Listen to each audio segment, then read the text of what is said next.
Dionisio, entonces, decíamos, era el dios nacido 2 veces a partir de la calcinación de su madre Sémele, que se había empeñado en ver a su amante y padre de la criatura, que era ni más ni menos que Zeus. Tal y como se mostraba a su esposa lo quería ver la amante. Si no venís así, no vengas, le decía. Y al dios no le quedó más remedio que acceder, que subordinarse a los caprichos, a los deseos de su enamorada. Pero Juno, era una diosa y podía resistir el esplendor del dios y mirarlo de frente. Sin embargo, ningún mortal puede hacerlo. Sémele se calcinó y Zeus le arrancó, como ya te conté, del vientre a Dionisio y se lo injertó en su muslo. Así lo tuvo 3 meses y cuando llegó el tiempo de él mismo nació. El gran problema con todas estas historias es cómo proteger a la criatura de los celos y las iras de Juno, Hera. En este caso, Zeus le encargó a Hermes, Mercurio, que dispusiera del crío y este decidió entregárselo al rey de Orcómeno, que se llamaba Atamante, y a su segunda esposa, Ino, para que lo criaran. Pero Hera, claro está, lo descubrió. ¿Y qué hizo? ¿Qué hizo? ¿Qué te parece que hizo? Enloqueció al rey y a la buena de Ino, hija de Cadmo. ¿Quién era Cadmo? Aquel hermano de Europa que abandonó la búsqueda de su hermana y fundó una ciudad, sembrando hombres con dientes de dragón y de armonía. A Ino también se la llamaba Leucótea y así la nombra Ovidio. Y enloquecida por Hera o por Juno, primero metió a su propio hijo en un calderón hirviendo. Atamante ya había atravesado al otro con una jabalina y después la dominaron los celos de madrastra. Quiso matar a los 2 hijos que su marido había tenido en el primer matrimonio con Néfele, que además te cuento era un fantasma. Frixo y Ele se llamaban estos pibes, eran hijos de Atamante y Néfele, y su historia está enganchada a la del famoso vellocino de oro. ¿Cómo? Bueno, así, este vellocino, al que los argonautas irían a robarle al fin del mundo, no era más que un vellón dorado del carnero que salva a estos 2 chicos cuando iban a ser sacrificados. Salva a Frixo nomás, porque él se cayó del carnero mientras volaban, por lo que da nombre al mar, que los griegos llamaban el Helesponto. Pero nosotros estamos acá hablando de Dionisio. Claramente, ahí, en ese ambiente, en esa familia, no podía crecer. Así que Zeus se lo llevó lejos de Grecia, al país de Nisa, que algunos sitúan en el Asia, otros en el África, y lo entregó a unas ninfas para que lo criaran. Pero como ninguna distancia era suficiente para aplacar el enojo de Hera por el resultado de su infidelidad, lo metamorfoseó en cabrito para cuidarlo. De modo que así, en forma de cabrito, Dionisio descubrió de casualidad el sabor de la vid. O sea, iba con todos sus compañeros de rebaño por ahí, pero se dispersaba un poco y comía alguno que otro yuyito y ahí comió la vid. Y cuando comió la vid no pudo parar. Una vez que volvió a su forma humana, siguió y siguió, anduvo errante. Llegó hasta Frigia, donde lo recibió la diosa Cibeles, que era de su mismo club. Y dedicó toda su vida de diosa a difundir por el mundo el cultivo del vino, ¿sí? Que es una de las grandes creaciones de la humanidad. Cuando conquistó la India, Dionisio formó su legendario cortejo triunfal que lo seguía a donde iba, la banda que le aguantaba el corazón. Lo seguían en un carro tirado por panteras y adornado con pámpanos y hiedra, sobre el que viajaban los silenos y las bacantes, los sátiros y otras divinidades menores, como Príapo, que era aquel dios de Lámsaco que tenía un falo descomunal y siempre erecto. No sé si me está escuchando, era cómo venían los muchachos, ¿no? ¿Qué le parece esta imagen? Un poco fuerte. Ahí está, te cuento, ¿no? El cortejo del dios Dioniso. Un carro tirado por panteras, adornado con pámpanos y hiedra, sobre el que viajaban los silenos y las bacantes, los sátiros y otras divinidades menores como Príapo, aquel dios del Lámsaco que tenía el falo descomunal y siempre erecto. ¿Se subiría usted a ese cortejo? ¿Qué hace cuando los ve venir? Y depende. Por ahí, ¿no? Depende del momento. Ahí está, depende del momento. Está muy bien. Hay veces hay que subirse, a veces hay que correrse del lugar. Uno de los primeros lugares, usted es una persona sabia, uno de los primeros lugares a los que fue el dios y su cortejo resultó ser, a los que fueron el dios y su cortejo resultó ser Tracia. Ahí el rey Licurgo lo trató mal, prohibiendo la celebración del vino. Acá no venís a hacer tus rituales, acá no vamos a tomar tu culto, le dijo. Y además trató de encarcelarlo a él por propagar esa deshonestidad, esa vergüenza. Sin embargo, como era previsible, el dios escapó y fue a refugiarse. ¿A dónde fue a refugiarse? Al mar, al lado de la Nereida Tetis. Otra vez volvemos con el personaje mayor de esta historia, esa que te conté que resultaría ser la madre del gran Aquiles después.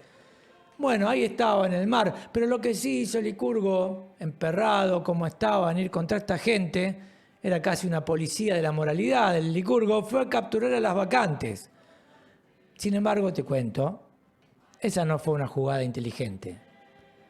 Las chicas del cortejo dionisíaco fueron liberadas por la fuerza del cielo que hoy están tan en boga en este país, que además enloquecieron al déspota. Y Licurgo terminó mal, muy mal. Creyendo que achaba una vid, se cortó las piernas y cortó también las piernas de su hijo. Sobre su país, Dioniso hizo caer la esterilidad más absoluta. Cuando los habitantes fueron a consultar a un oráculo porque nada nacía, nada germinaba, ni de las mujeres ni de la tierra, la respuesta fue que todo el problema era el rey. Su problema, señores, es quien los mandan, es aquel que eligieron para que los mande. No sé si te suena esto.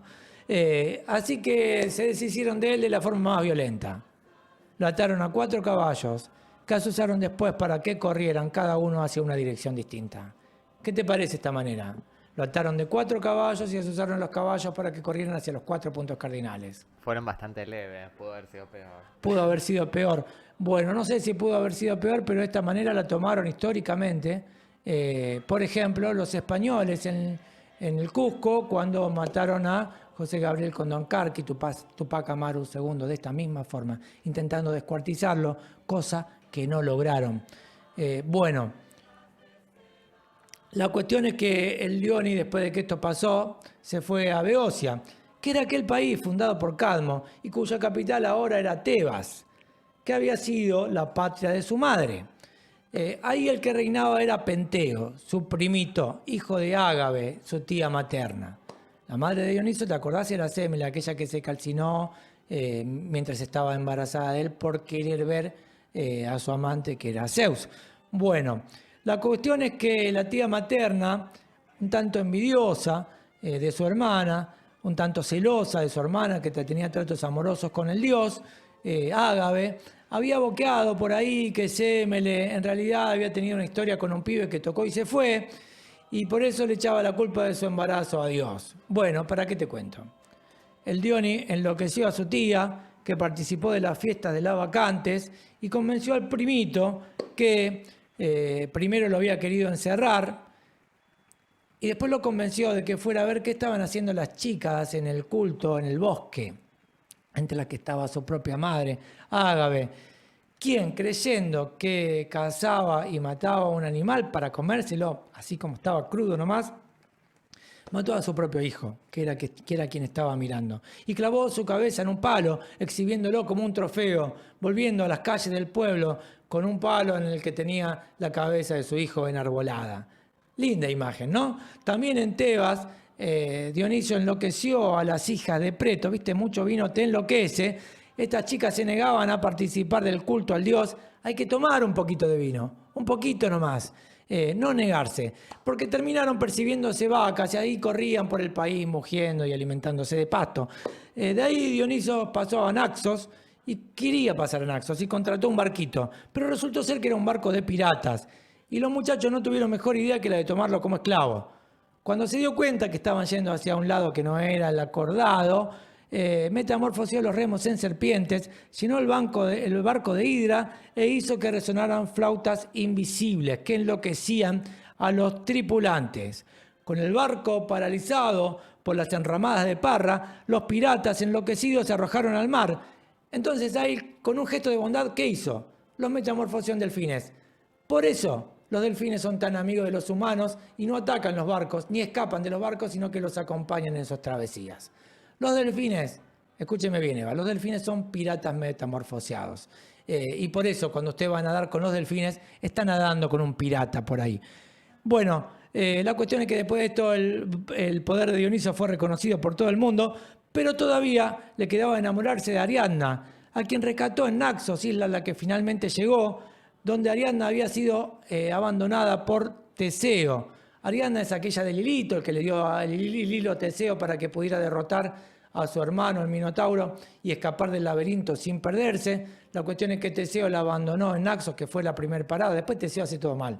Cuando vuelve a Atenas, se olvida de cambiar las velas blancas por las negras. Entonces un barco que llega con velas negras es un barco que está de luto. Y Egeo, que era su padre, que lo estaba esperando en la ribera, en la costa, al ver el barco con velas negras, no puede resistir y se arroja desde el acantilado, dando su nombre al mar, el mar Egeo.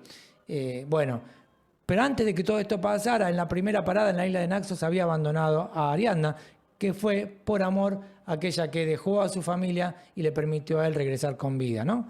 Bueno, él la abandonó y la dejó ahí. Pero después vino Dioniso, que se enamoró perdidamente de ella, la mutó en constelación, llevándosela con él al cielo para tenerla todo el tiempo cerca, pero no se podía quedar demasiado quieto en el cielo, así que cuando se aburrió un poquito se fue al Hades y rescató a su madre también. Para esto negoció con el rey del inframundo, que era el hermano de Zeus, ya te dije, Hades, parte del triunvirato, y le ofrendó aquello que más valoraba, que era la planta del mirto. Por eso hay tantos cultos y tantas celebraciones al mirto en la tierra griega. Nosotros, ahora, como esto se llama El lector ermitaño, libros que muerden y música redonda, y acabamos de terminar el repaso, vamos a escuchar el blues de la artillería. Sos un aristócrata de cotillón.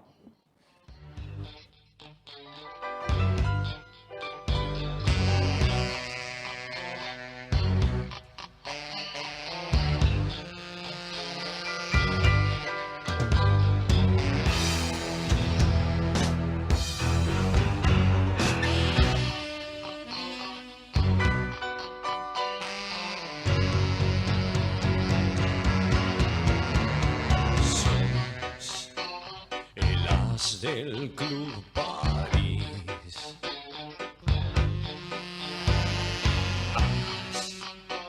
Lo tuyo no es el rock, rock, rock, rock. Cierran